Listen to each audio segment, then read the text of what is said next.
Hello, my name is Brian Rizzo. I appreciate everyone coming here to listen to me speak. I have a story to tell you that involves addiction, hatred, heroism, determination, love, and most importantly, a miracle. But you need to get to know the main character before we get going. I am a meathead to the core. I started lifting when I was 13. I started competing in powerlifting when I was 18. It has been my love for so long. There's nothing I love more than going to the gym. Nothing better than having a great workout. The gym is so great because 100 pounds a day is going to be 100 pounds tomorrow, and it's never going to let you down. No matter what's going on in your life, you can always find happiness in the gym. Plus, you get to find good friends, fellow Titans, Iron, and Valkyries, the Steeler, who are willing to go to the gym and torture themselves in never-ending battle for goals that will never go away. 2009, I was unemployed. A friend from the gym was opening a strip club in Southeast Portland. I, big, dumb, and ugly, and I'm exactly what people want to see when they walk into a strip club. A man named Bill Spain got hired to be head of security. Bill had 15 years of experience in the strip club industry.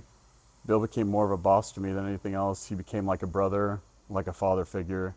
He taught me a lot of really important things about life. I ended up living with him and his amazing wife, Becca, and Bill always had some kind of life lesson to teach. Everywhere from the proper way to talk to women to understand the politics of the underworld of Portland. The best years of my life was living with those two. His wife, Becca, one day said that all of us who worked at the strip club were like the island of lost toys from the Rudolph the Red-Nosed Reindeer movie. And it's true, we were all lost. Not just toys, but lost souls. I got sucked into helping traffic cocaine, Oxycontin, Vicodin, and I was stealing steroids myself. Bill told me that when you work in the strip club industry, you learn that life is not black and white, that it's gray. And he's right. I had people who had done prison time from things, some of which were still committing crimes to make a living, some who did time for manslaughter, who were willing to stand next to me in fights and risk their own lives to make sure I could make it home that night. How could I possibly pass judgment on people who are willing to risk themselves to help me out? January 11th, 2014, I denied entry to a man because he was being disrespectful to people in line in front of him coming into the club. He was a homeless drug addict, and he was there to meet a dealer to get his fix for the night. He went out to the car he lived in, put on a mask, grabbed a 9mm pistol, came back, opened the door, and he shot me in the head. He fired 2 other shots, which ricocheted, hit a waitress in the arm and a customer in the leg. The homeless man went back out into the parking lot. On Fridays and Saturdays, there's 2 bouncers at the strip club. One started at 5 p.m. and worked till close. The other started at 8 p.m. and worked till close. January 11th, 2014 was the Saturday, and I was the bouncer who started at 5. John Bear, the other bouncer for the night, was a little early for his shift. Bear was an Army veteran and fought mixed martial arts, and he was a great man to have beside you in a fight. Bear had Oregon concealed carry license, shot the homeless man twice with a .45 ACP in the parking lot. If Bear hadn't been there at that time, I don't know how many more people that man would have tried to kill. He was a hero in that moment when everyone needed him. I had collapsed to the floor, and I was laying there spasming. Jackie Winston, the bartender working that night, she and I both started working at the club when it first opened, came over, put her arms around me. I stopped spasming, and she held me till the paramedics came. That right there is the sign of love. I don't know how many people would be willing to walk into a spot where there have been gunshots and be willing to hold a friend, because I could have died in that moment in her arms, and that was the person I would have had to go with me to hold me till the last minute. That's love like I've never known from anyone else, so I have to say thank you to her for doing that. I got taken to Emmanuel Hospital in Portland. It's a hospital close to the Moda Center, which is where the Blazers play. I was very lucky that Dr. Adler was the doctor on call for my style of injury, and I was very blessed the medical staff put so much effort into keeping me alive. My parents were contacted, my sister was contacted, and Bill and Becca were contacted. They came down to the hospital, and at first they were told that I wasn't there because it was still an open police case, and the police were not quite clear on what the shooting was involved with. When they were able to explain who they were, they got taken to a side room. Dr. Adler walked in. He told them that I had been shot in the head and I had less than a 1% chance to live. If my father hadn't been there to catch her, my mother would have collapsed to the ground. Fortunately, I'm not very good at following directions. So my journey began. I got put into a chemically induced coma. And when I was in the coma, I had all kinds of dreams. And every single one of the dreams, I was either sitting somewhere or lying down somewhere, and I couldn't get up and move. In reality, I was laying strapped in the hospital bed because I've been having things similar to seizures. And it was doing me so much motion, it was pulling out all the cords that were attached to me to monitor everything you could possibly think of. As I said before, Bill had a huge influence on me and teaching me how to work in the industry we worked in and different lessons in life. Bill would come in where he had a chance to hold me and talk to me when I was in the coma. He was in one of my dreams with me when I was there. Again, a truest sign of love that a friend is willing to come. And I could have died in that hospital bed when he was holding me because it was really touch and go. The bullet was a full metal jacket round and not a hollow point, which in a way was a kind of a blessing, because if it had been a hollow point, the bullet would have expanded and ruptured into smaller pieces, and there's no way I would have survived at a point blank range. The bullet had not exited my head. 20 days in the coma, Dr. Adler made the decision to remove the bullet, which apparently there were some complications to doing it, but he decided to take the risk. And I can't really complain because I think he did a pretty good job of getting it out. Two reasons he wanted to remove the round was, the first one was lead poisoning. The second reason was so they could do an MRI scan. Dr. Adler removed the bullet without any complications, and they did the MRI scan, and everything changed. The bullet had not gone straight through my brain. It had moved in an arc around the left side of my head. It had gone slightly to the right side, to the back of my head. The bullet missed my brainstem by the width of a hair. The width of a hair.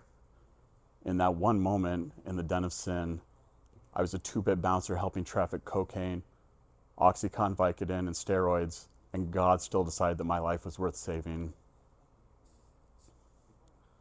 I was in the coma for 31 days. I remember coming out of it. As I said, I was laying strapped in the bed. My brain was so swollen, I still had a hole in my skull. Because the bullet had entered, it had fractured my skull into smaller pieces, which Dr. Adler had removed, and then he had removed any dead brain tissue, because if he didn't do that, it would have spread dead brain tissue across the entire brain. I wasn't really smart before, but I guess they really needed to take care of that. As I said, it's kind of a blur, my brain being swollen. I remember waking up in the room, being told that I was in Manual Hospital and I'd been shot in the head, which is a really weird thing to hear when you wake up. They were waking me up every 30 minutes to every hour and telling me what day it was and what time it was, and I had to repeat it back to them to make sure I didn't slip back into the coma. As I said, it's kind of a blur of memories. Everything kind of started stabilizing. Got to the point where it's time for me to go to rehabilitation. There's a place called Rio at Emmanuel Good Sam, a medical center that's close to the hospital. They applied for me to go there, and I've been denied. My mother was in the hallway outside of my hospital room, and one of the doctors who'd been on the team to remove the bullet from my head asked my mom if I was going to Rio, and my mom said no, he was denied. And the doctor walked away very upset. The next day, my mother got a call from Rio saying that I had been accepted. Like I said, I started lifting when I was 13. I started competing in powerlifting at 18. I've dislocated my right shoulder 4 times. I've separated my left hip and I've torn my left bicep. And I've come back from all these before. And so to me, in my mind and my swollen brain at this time, I was thinking if I just went back to the gym, I'd be able to have the life I had before, not knowing that I'll never be the man I was before all this happened, and I'll never have the life I had before it happened. Like I said, I know what it's like to come back from injuries, and we went to Rio, and I told my dad I was going to be out of there in 3 weeks. I had been in a coma for 31 days. I had lost 100 pounds. I didn't have the ability to stand. And I told my dad I was going to be out of there in 3 weeks. My dad says, I don't know, it might take a little bit longer than that, just hard work and stay determined. And I said, no, I am going to be out of here in 3 weeks. And I was at Rio for 3 weeks and 2 days. I went from not being able to stand to being able to walk with the walker. I got to tell you, there's people that worked there that were very nice, did an amazing job of helping me out. And there's people that worked there where it was very obvious they didn't want me there. Again, all I really wanted to do was go back to the gym. I got to the end of my time at Rio and I had a meeting with the doctors and the staff, and they went through everything I could do when I got out of there, other rehabilitation things I needed to do, but they told me I couldn't go to the gym. To be fair, I did still have a hole in my skull, but I didn't feel like it should stop me from going to the gym. Since my brain was still too swollen to put the plastic piece in, I was not considered physically or mentally able to take care of myself, so I had to go live with my parents again. Yay! Here I had worked a job that paid so well as I would take care of myself, and now I was stuck living with my parents again. Like I said, we were all lost toys, and I didn't have the most fun childhood, and so I got to go relive it again with a swollen brain. There's not really a whole lot to say about what happened now. I was just kind of going through things that got to the point where the swelling in my brain had gone down enough for me to go get the surgery. So I go to see Dr. Adler. They have to scan my head so they can make the plastic piece to put in there, which I don't really know if I need because my brain's already dead there, so I don't really feel like it's much of an important thing. It's a good thing I was already ugly before it started because now I can be sloshing the goonies for Halloween if I want to be. So I go to see Dr. Adler after they scan my head, make the plastic piece. Dr. Adler asked me how I was doing. I said, I'm doing just fine, but I want to go back to the gym. And Dr. Adler says, you can go back to the gym, just be careful about what you're doing. I was like, oh, so awesome. Go back to the life that I've known since I was 13. Go back to the gym and actually be able to enjoy myself. So I go back to the gym, and it was like family. I started working out at the gym in 2006, and here it is 2014. I've become so close to all these people, my fellow Titans Iron and Valkyries of Steel, who are willing to even offer me support when I could barely even walk when I was in the gym. I was blessed there's a ramp to go down onto the weight floor. I didn't have to walk downstairs to go down there and grab 30-pound dumbbells and lay down to bench them, and it is a struggle, and I didn't care. I was so happy to be back in the gym doing it. As I said, I've had multiple injuries I had to come back from before, and now I know where my starting point is.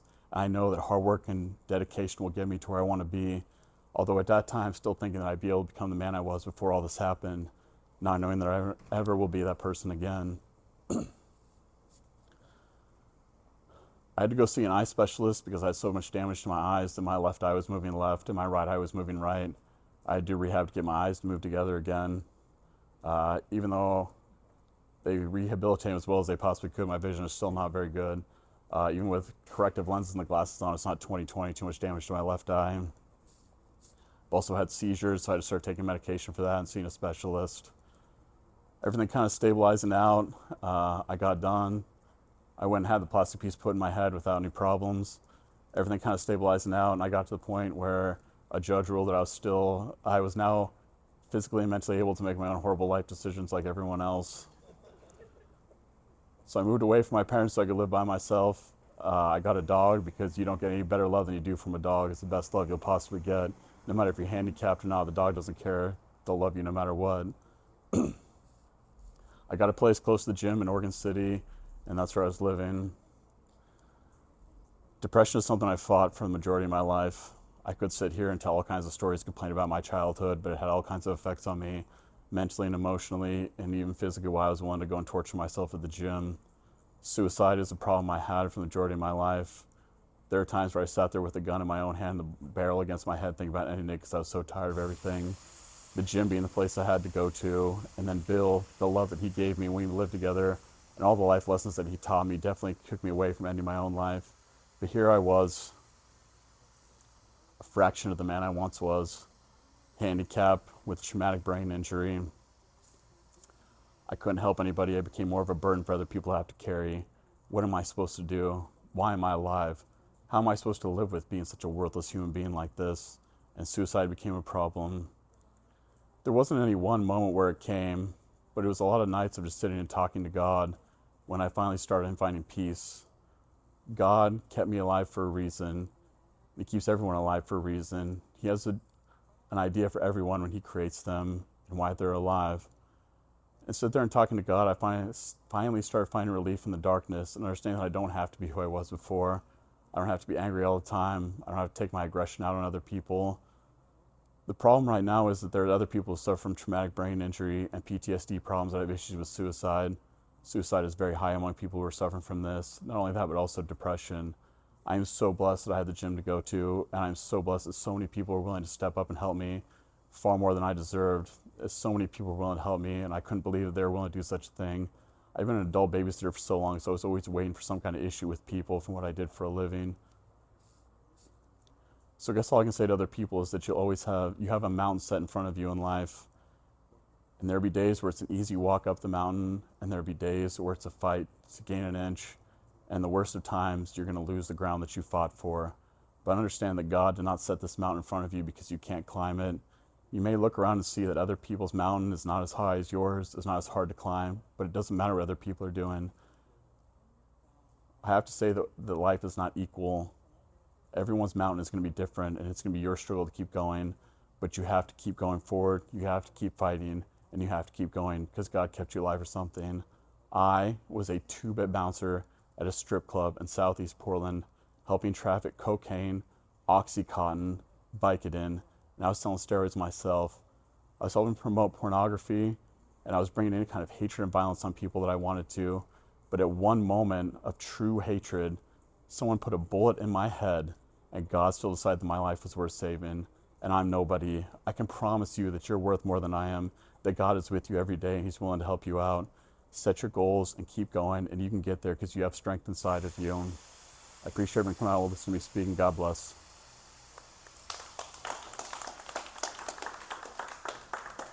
Love it, man. It was beautiful. Thank you. I love you, man. I love it.